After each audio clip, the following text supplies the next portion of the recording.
what can we do to ensure that we begin to enlighten everybody about the importance of understanding how to manage money? Because I said, I do the SME Math on Mondays at 11 a.m. and I said on that program that a lot of people were broke during the pandemic because they had not been in the first place. Mm. How much is their take home? Yes. Then at the end of the day, the bills they are paying is so much, Enormous. and the school fees of the children, Oh, feeding here and there, it's a lot. so it became so difficult that people could not save. Yes. You don't blame them on that aspect. Mm. But the only thing I see is that in the course of that period, there is another their money to ensure that other people were not hungry. Yeah. It's just amazing to see how much people are invested into this philanthropic work. I have a friend who this Christmas time, they're hoping to feed about 4,000 prisoners. Some others are looking at having Christmas parties. I have a lot of NGOs surrounding me. So do what to look for that NGO in your community and see how you can assist with the you don't really have to call it NGO. All you need to do extend it and reach, extend and helping hand. All right, let's go straight into the dailies this morning. Quite a lot of heated conversation, and I'm really glad that you are the one on the newspaper review this morning because you are very pro. The military is doing enough, but there has been a lot of backlash on the military in the last couple of days, which we're going to take on the dailies this morning. So I believe Mr. Ademi will have answers to all the text messages we'll get this morning. The text line is 070-317-56537, 070-317-56537. Do well to be part of the conversation here this morning. Boko Haram insurgency. The Punch has the headline: Retired generals, Northern Elders Forum orders warns against hiring machineries. Insecurity. Buhari to honors reps invitation, says Gbadabi Amila. And we won't remove Gombe's lawmaker despite conviction. This is coming from the rep. The National Assembly lack power to produce new constitution. Some from the Senate. Boko Haram attack sponsors by international community to destabilize Nigeria. This is coming in from the army. The Guardian paper has the headline: National Assembly won't deliver new constitution, says Ovioma Gege. All right, still taking a look at other papers. The Guardian right now has it. Governor Wike presents 448.6 billion naira budget of recovery and consolidation for 2021. Stop paying lip service to insecurity, Sultan tells federal government. The This Day has the headlines: Federal Executive Council approves 120 billion for road constructions and others. And CBN directs banks to close Naira account for international monetary transfer operators' proceeds. And federal government delivers relief materials to families of slain Bornu farmers. And bullion van attack, Hakeem Odumusun warns bank officials against conspiracy orders. The Nation newspaper has the headlines: Governors fear spread of insurgency to other regions, and Governor Rocha Sokorocha orders Buhari to sack cabinet members. Federal Executive Council, OK, 120.7 billion naira for road and other projects. And INEC ready for Enugu's by-election. Observe coronavirus safety protocol. Oyo State government warns residents. You can find that headline on the pen pushing. And Ogun State lead in unveiling HIV self-test kit in Southwest.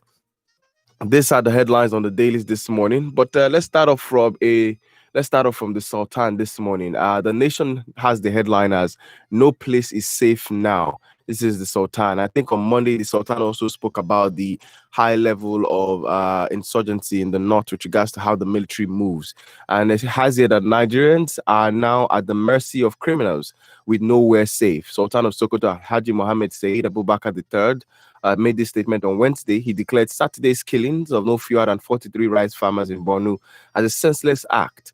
The Senate put the death roll at 67. According to him, bandits now control many northern communities and set rules that must be obeyed. The Sultan urged the federal government to stop paying lip service to security matters. He spoke under the auspices of the Apex Islamic body in northern Nigeria. He asked imams across the country to embark on special prayers against insecurity for 5 times a day. A statement by the GNI Secretary General, Dr. Khalid Abubakar Aliu, quoted the Sultan saying, killings, act of banditry, kidnapping for ransom, high rate of unemployment among the youth, rape and all forms of terrorism have now become the new trends in our communities. Nigeria has become so much terrified as nowhere is safe. The home, the farms, the road, bandits are now if we look at this particular headline, the Sultan has been pretty vocal in the last couple of days with regards to all that has been going on in the north. And he also says something that is very important. Let's not pay lip service to what is going on. I think we in the south don't necessarily understand the heaviness of what those in the north are going through with regards to the level of banditry. Because what the Sultan would most likely not be lying, saying that they have taken over communities, setting up rules, and we have security personnel. You know, what is the strength of the government towards this? With regard, let me get your reaction towards what the Sultan is saying. Well, the Sultan has spoken well. They should stop playing lip service. But however, the Sultan coming up now is to me too far, a bit late.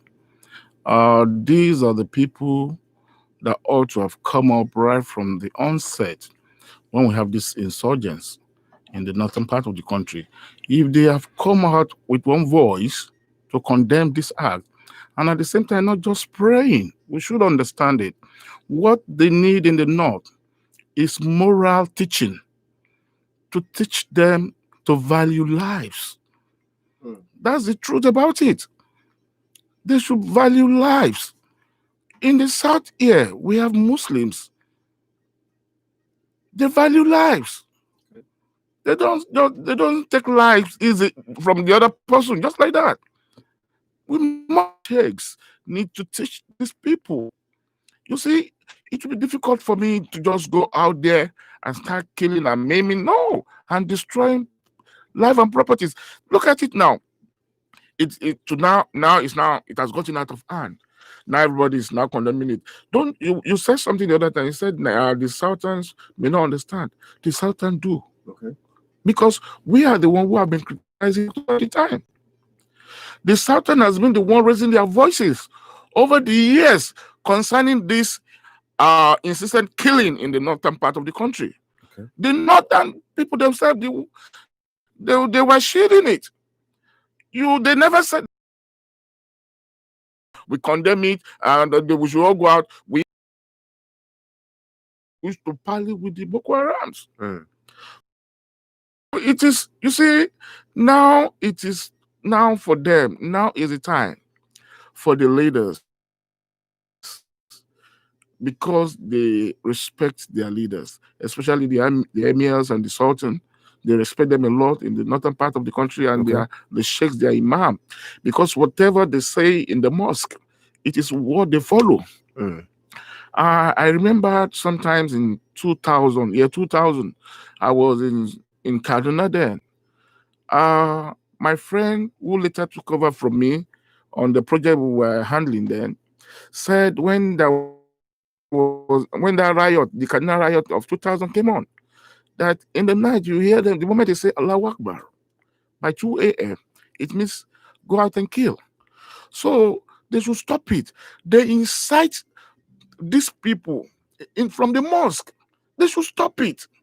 They should value lives. So what we are saying in essence now is that the sheikhs, the imams, they should teach them according to the tenets of Islam. We say Islam is peace. Okay. Teach them peace, not violence. That is why you see the majority of them just go into Boko Haram. And Boko Haram, like they said, is being sponsored by the foreign. That's what the military is saying. That's what the military is saying. But what about the sponsors within Nigeria? You see, our problem is not the foreigners. Our problem is ourselves. Why do I say that? If we want that Boko Haram to die, by the time the northern elders and leaders stand up, it will stop. All right. Let's talk about the northern elders in a bit. 070-317-56537. 070-317-56537. The northern elders and some other individuals have said that we should not actually hire machineries in the fight against Boko Haram. But I'd like to get your comments on this particular headline with regards to some of these elders saying, "Oh, we should not hire machineries," because as of yesterday, Borno State Governor, I said it is time for us to cry out for help and actually begin to find better ways. You definitely can understand the plight of the governor of Borno State. Understand his pain. You can understand his pain. It makes no sense every time your state is on the paper, and the only thing that is said about your state is Daniel, this man has been the victim of Boko Haram. His people himself. You know how many times that they've laid ambush for him just to take his life. So if the man is calling for mercenary, it's not out of place. Okay. But however, it is not really mercenary that we need. It is the government of Nigeria, to be real. The government needs to come up and say, we want to fight this war and win this war. The Northern East governors have actually agreed with what Zulum has been saying, Babagana Zulum, Yes. with regards to the, okay, it is time for us to hire mercenaries to fight the insurgencies. Also, some of the senators are also behind him. But retired ex-chief of defense, Lieutenant General Joshua Dongoyaro, retired, and also a former general commanding officer, has also said that in separate interviews have said that Nigeria were capable of defending themselves. How do we understand this statement? How does this statement of Nigeria is capable of defending themselves relate to what is on ground? Have we been able to prove that point and Nigeria is able to defend itself? Is Nigeria not able to defend himself? Nigeria is able. Nigeria is able to defend itself. It's a state, a sovereign state. And we have the capacity when it comes to military might. We do have the capacity. But the truth of the matter is that the people at the ends of our fear had the problem of the military. And however, because of the sponsors, we should not just look at, okay, we want to bring in the mercenary. There are so many things that are placed underneath that needs to be addressed. You see, the Yorubas, we say, you don't leave leprosy and be attending to ringworm. Oh, don't you know, ringworm can easily be handled, but the which is the leprosy is the problem. So when we say we bring in the mercenary, yes, what about the people within, those so-called leaders that are sponsoring them? And don't forget, the military is also claiming that the international communities are part of the sponsors. So if they are part of the sponsors, who are the mercenaries you want to bring in? Do you understand? Okay. So it's complicated somehow. The generals, they understand why they said don't bring in mercenary. They know what they're capable, the Nigerian army is capable of doing. Okay. They know their worth. They are retired generals. So when you say somebody is a general, that means he has gone through the things and the large of the system. Okay. He's been to war, whether peacekeeping outside the country or within the country. So he knows, they all know what they are saying about the military. The military, I was been telling you, Nigerian military is capable. But the truth of the matter is the government of the day and the people on that side of the country. You see, we should always stand up. When something is bad, say it is bad. Our problem over the years is that we don't call a spade a spade. Okay. We always use the other word, oh, it's a garden tool. When you put a round peg in a square hole, you can't get the result. That's what we have been witnessing. And, you know, my problem is that to some extent, I give kudos to the Yorubas. I'm sorry that I have to go that route. Why am I saying this? When Obasanjo was in government, if Obasanjo does anything that is not too good, the Yorubas will stand up and criticize him. I think that's happening immediately. The Northern elders have recently been on the papers clamoring for the... Excuse me, Daniel. You're talking about recently. You see, when you allow an infection, okay, let's look at cancer. They said if you are able to handle cancer at the beginning, Early stage. at the early stage, you can Chances of go fighting it is more. of killing it to the end is there. But when you have allowed it to spread, it has eaten so much into the body. Please, no matter the chemotherapy or whatever you will put, it will not work. The end result will be death. That's what is playing out now. If when the insurgents started then, way back during Jonathan period, those people have come up and said no, and they look into who are the sponsors, who are the people behind it. If they need to dialogue with them, and let this stop. The stage that we are now, are we far gone from dialogue? The stage that we are now is that we should investigate. The government should know who are the sponsors within. Okay. You see, the enemy outside cannot kill except he has a link with the one inside. And if you want to kill this Boko Haram of a thing, we must look inward first. Who are the sponsors within? If there is need for them to dialogue, if there's no need, if they won't dialogue because maybe the extent they've gone, then let the law take its course. Is anybody bigger than the state? When crime has been committed, and do you shake their hands and say, well done? No. Let the law, there are penalties for every act and omission. So the law state is clearly stated in the criminal laws of Nigeria, even in the Constitution. Okay. So we should hold on to this. No, enough of this killing. We cannot continue. Now it's been said that it may spread. Killing in the west, killing in the east, killing in the south. It's everywhere in Nigeria. The only thing you can talk about is that the magnitude, the scale of killing in the north is more than what is happening. It's happening in the south, but it's happening already. It is. So what are we talking about? Where did the southwest governors come together and put in Amotekun in place? There's also the JTF in the north, the Joint Task Force. The JTF, please, those guys are trying their best, but is it everybody that is cooperating with them? All the governors, were they cooperating with them before? The leaders, were they cooperating with them before? By the time the South is criticizing what is happening, you see them coming up, supporting Buhari. It is wrong. When something is wrong, it is wrong. That's what we are saying. That's what has gotten us to this state that we are. I've always been saying it. When I said it. I said the Yorubas will always criticize. It doesn't matter who is there, whether it's their son or their father or anybody. The moment you are there and you are not doing the right thing, they will criticize you. And that's what has been playing out in Nigeria. Okay. When the leader there is a northerner, they will not criticize when he's going wrong. They will always be supporting him, which is wrong. This thing, you don't say it as okay, it's our own, because at the end of the day, it's going to have an adverse effect on the country. And that's what is happening now. One of the major problems that I have with this particular insurgency is the people who are bearing the brunt of the problem have not had any contribution to this problem.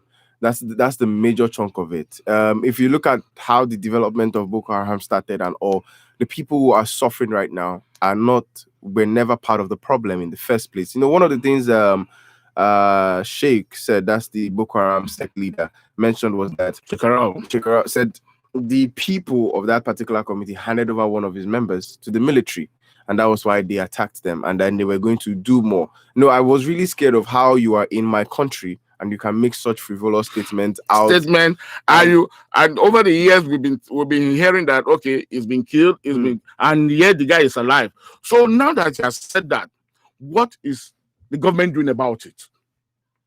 That's the truth we are talking about. Shouldn't we fault the intelligence team? Okay, on Monday when we spoke about this about this incident, what was reported on the paper with regards to the killing was the military came, did patrol, and left. The next day, one of the presidential aides went on an interview and said that the farmers did not get military clearance.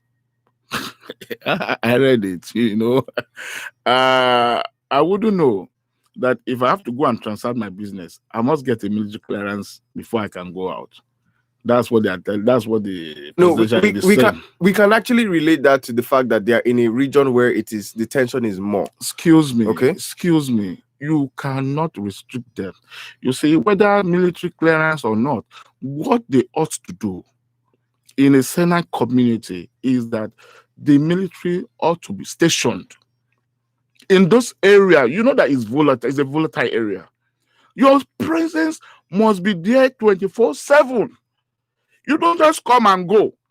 Look, whether they are given military clearance or not, the moment you came in here, you stand guard here for 1 hour, and after that 1 hour you left the place and you are gone. Within that period that you left, can somebody not come in? But when you said there is what's called sentry, that's a military term. If there is a sentry there, that you station people, you station your personnel there, your soldiers are right there on the spot, watching, guarding, protecting that area, there is no way an intruder can come in and infiltrate and wreak such an havoc. You say they should stop this nonsense. How would you be telling us that the military have to go and be? No! This is a volatile area. The killing here, and already, it's not that just being volatile. There was an intelligence report that these people are going to strike. The moment you hear that, it is for you to bring in your troops to watch over that place, so that plan that they have been planning, they will not be able to achieve it. And that's what has happened. They failed in that respect. All right. I'm really glad you're the one saying, because I know a lot of people are going to. We have tons of messages already coming in. 070-317 56537. It's the number to send in your text and your WhatsApp message this morning to be part of the newspaper review here this morning with regards to what we're talking about. We're taking a lot of questions or taking a lot of headlines this morning with regards to the state of insecurity in the country. Now, the other governors right now who are also afraid of this fear of the spread of insurgency to other regions. Governors are afraid that insurgency, which has ravaged the northern geopolitical zone, especially Borno State, may spread to other part of the country. They expressed the fear on Wednesday during the visit to Borno State Governor Babagana Zulum over Saturday's killing of rice farmers in the state. 43 bodies were buried on Sunday, but the Senate, after a motion by Senator Kazim Shettima on Tuesday, put the death at exactly 67. It says we cannot bring back the people we have lost in a couple of days, but if we do not take the necessary steps, and the entire nation would be consumed by the insurgency. The chairman of the Nigerian Governors Forum and Ekiti State Governor, Dr. Kayemi Fayemi, made this particular statement. He added that this is not a visit or to gratify ourselves that we have come to you. No, it is an expression of our own frustration that we have not been able, because we have held several meetings, some with Mr. President and security chiefs. We have highlighted some of these issues you have spoken about, but we are still where we are.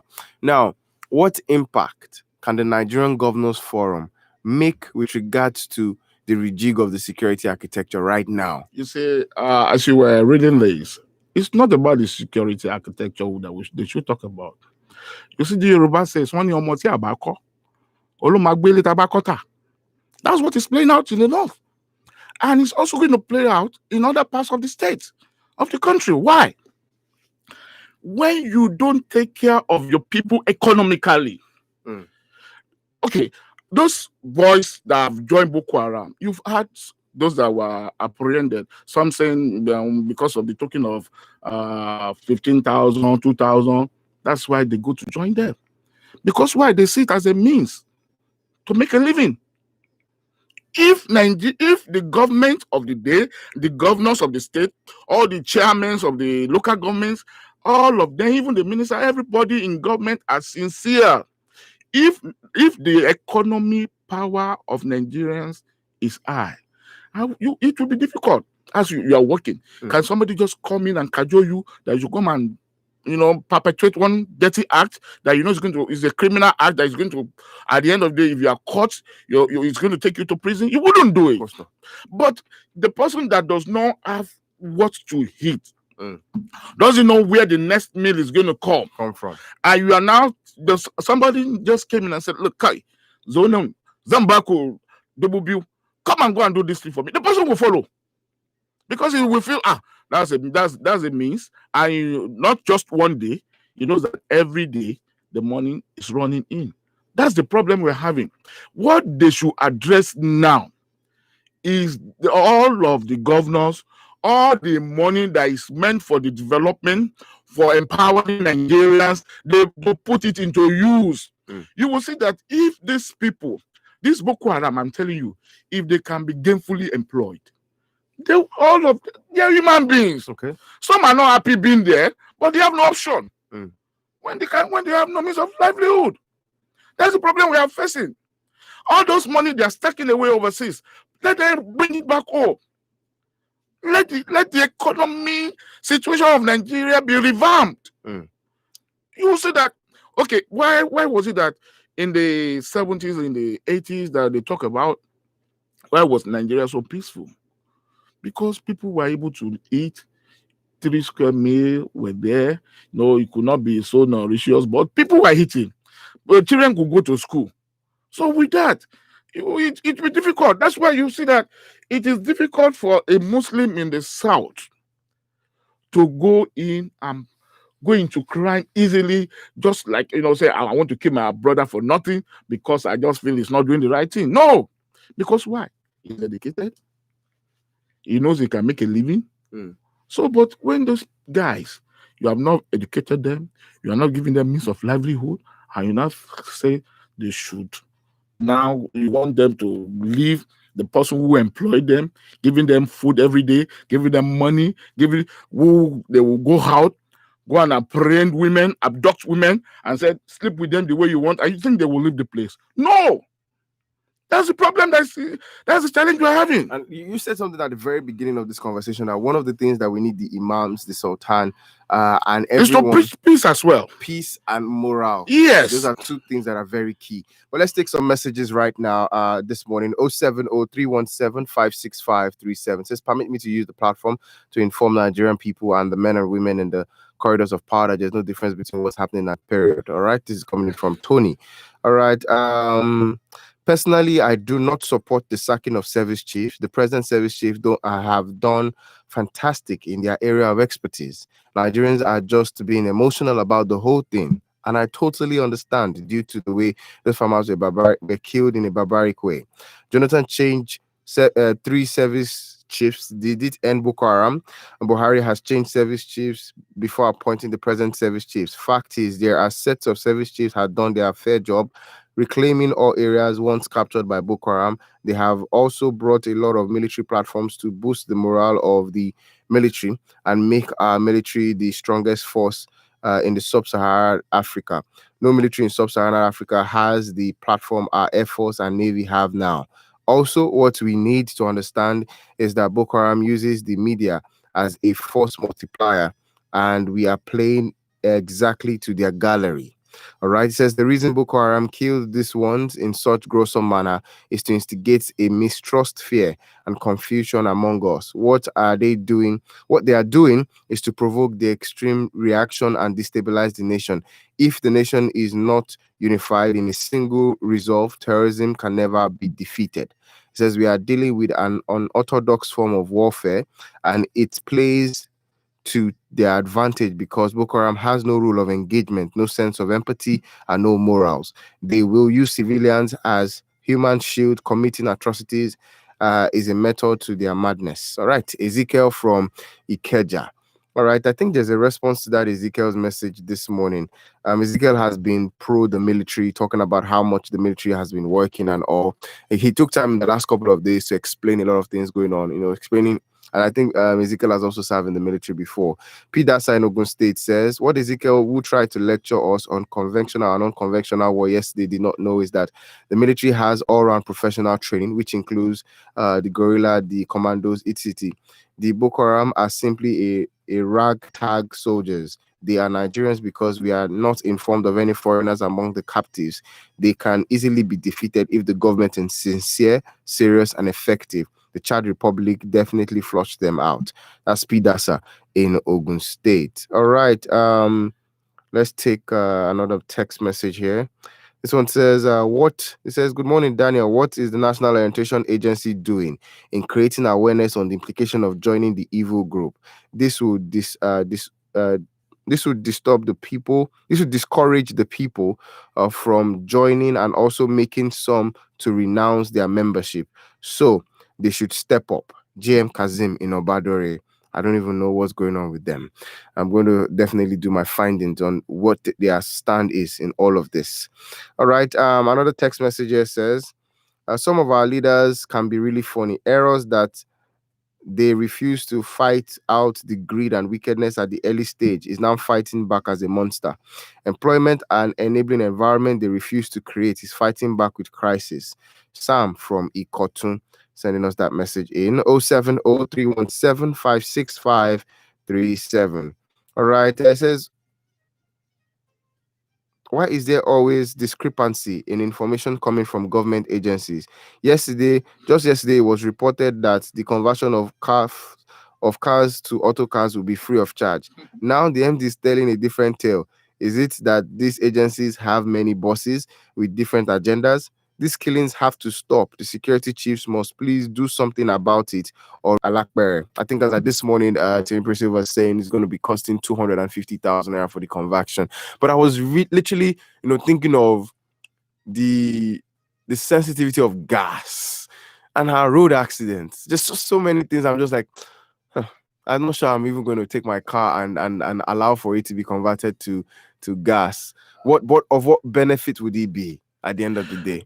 You see, the reason for the government looking into that route, I think, has to do with the fact that, we have enormous gas in Nigeria. And instead of us flaring it every time, wasting it, it's a better way to make use of it. But looking at the volatility of gas when it comes to, I see it almost as the same thing as petrol. Petrol is even worse. Why? Because gas, the moment it diffuses, it's gone. It's going just once, boo. Okay. Do you understand? It goes off. But petrol, because it's a liquid, keeps spreading. It continues until the moment the gas diffuses into the air from area of high concentration, okay, to a low concentration. The whole thing is gone. It's vamoose. So you won't feel the impact anymore. So that's one aspect. To some extent, I think we should buy that idea, because of when we look at safety, to some extent, is safer, compared to the damage that petrol normally causes. We saw what happened on this road yesterday. Yesterday. Very terrible. I saw the pictures of that accident, and I'm like, when are we going to get out of this situation? You know that I sat down, I look at that accident that has been continuous on this road, and I look at what is the Federal Road Safety doing? What is the VIO, Vehicle Inspection Officers, what are they doing? I watch this Australia and Highland, their police and their vehicle inspection officers, how they operate. Vehicles conveying larger loads. The moment you're carrying a container or a fuel, they check one. They are going to check. You see, our problem is that all we are just interested in is making money. I want to ask you this morning, and somebody made this suggestion to me, that one of the ways we can reduce the level of accident on the Lagos-Ibadan Expressway is to reintroduce toll gates. Now, this was his comment. Somebody made this comment, and I wanted you to know whether you would agree with it, and everyone listening. So he said, if we reintroduce toll gates on the Lagos-Ibadan Expressway, now, just like what we have at the Lekki toll gate, right? What would happen is there is a vehicle inspection unit there. There is that's the VIO, there is the FRSC, and just right after they want to come in, there is the vehicle inspection unit checking the safety protocol of that vehicle before they ply the highway. No, I don't believe in that. That's not what we actually reduce. These are continuous accidents we're talking about. What the government should do is that there should be a point. We normally have checkpoint, isn't it? The checkpoint. Are they at toll gates? No. It should be noted that, okay, all heavy laden Duty vehicles, by the time you get to this particular area, you go for inspection. Your tires. This one I'm talking about in Ireland and Australia, they don't have, it's not toll gate. They have a place, they stop there. They go in there, you maneuver into the place. We have it already in Lagos by 7-Up. It's there. There used to be a way something there where you're driving, then you go in the way, the load you are carrying on your vehicle before you can proceed. That should be done, and they have to take a look at your tire, check so many things before you can embark on the journey. If it's not roadworthy, they will impound it until you are able to fix it before you can continue that journey. That's what it's been doing. It's been carrying out in all over the world. Why can't we do that in Nigeria? Because majority of the people that own these articulated vehicles are the so-called people that has one relationship or the other with the people in government. So that's the problem we have been having. How can somebody now, even maybe you have watched it, there's a program, it's called Random Breath Test. What is it? They do random sampling. Drivers, they'll put their apparatus into their mouth to know the level of alcohol in your system. In the system. The moment you exceed the recommended level, which is probably 70, they will arrest the person. But Nigeria, our so-called drivers, oh God, you see them even when you go to parks, you see them out, they consume alcohol. And these are the people that will go on the way. You see how they smoke hemp. These are the people that are carrying these heavy laden vehicles on the road, driving on the road where people are driving, where you have influx, especially this road. You know the numbers of vehicles that travel on this road on a daily basis.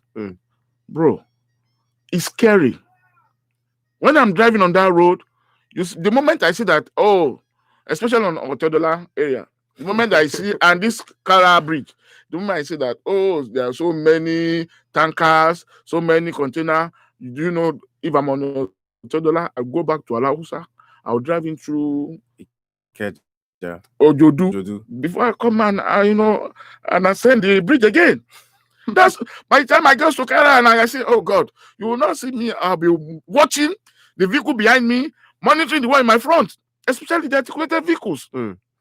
Well, let's go with this headline because I really understand how important it is for us to fix these issues. We can't keep up with this every single time. But let's talk about President Muhammadu Buhari, because at the Senate on Tuesday, there had been a call for the president to appear before the Senate to speak on the state of insecurity. And one of the major issue was the president going to honor the invitation by the Senate for him to come and speak on the state of insecurity? But Femi Gbajabiamila has also said President Muhammadu Buhari would honor the invitation to address the House of Representatives on the state of security in the country. The House passed a resolution to invite the president on Tuesday during a debate on the killings of farmers in Borno State by Boko Haram. House Speaker Femi Gbajabiamila announced the presidential decision after meeting with him in Aso Rock on Wednesday. But he hasn't given us a definite date here on when. He says we have agreed on a date and he would meet with the House to address the country. So that date is not disclosed here on the papers. But then I had to have a rethink on this particular headline yesterday when I was home. And then I thought to myself, the person to be invited to the House of Representatives right now, should it be Mr. President? The country or the chief security chiefs? No, you see, there are so many things involved. Since the security chiefs are not performing optimally like it's been expected, it is for the House. They are just waking up to call in the president. Yes, it's right that they should be called in to be asked questions. Since they've called for the heirs of his service chiefs and he's not dancing to that tune, then they need to call him and ask him questions. it's good. But all the same, let's wait and see when he honors the invitation. All right, so we should wait till the president honor the invitation. But do you see any positive thing coming out from this? If the president finally, because a lot of people are still saying the president might not. The chances, in fact, the poll did yesterday, a lot of people were like, the president, I think about 90% of the text messages they did not approve.